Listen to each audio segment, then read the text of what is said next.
Hi, this is Keith Shabby, your friend in the mortgage business, and today we're discussing well and septic inspections. Wells and septic systems are big ticket items. Wells can cost as much as $6,000 to install, septic systems as much as $15,000. This is a very important inspection. Because the well is underground, it is impossible to see and know exactly what is going on there. The inspection does not include removing the well pump, which is at the bottom of the well, and sending it to a well technician for testing. However, there are things that can be done by the inspector that will give them clues about the condition of the well pump, such as the pipe coming from the well pump. Is it noisy or vibrating? What is the reading of the well pressure tank gauge when the water is running? Does the well pressure tank recover quickly or sluggish and slow?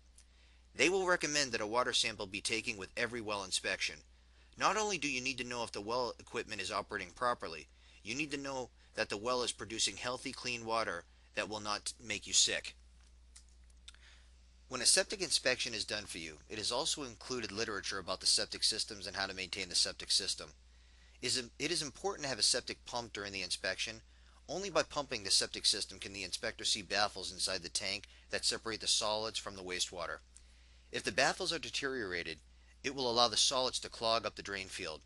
Drain fields are very expensive to replace. The inspector also needs to examine the inside of the septic tank for cracks and tree rots that can cause problems with the septic system. The inspector will also evaluate the location and condition of the drain field. Sometimes a long rod will be placed down the inside of the viewports on the drain view field to check for standing water. This will allow them to evaluate the system based on how many people will be living in the home. If the septic is working with only one person living in the home and a family of 4 or 5 move in, this can affect the septic system dramatically. This is Keith Shabbat, your friend in the mortgage business, discussing well and septic inspections. Thanks again.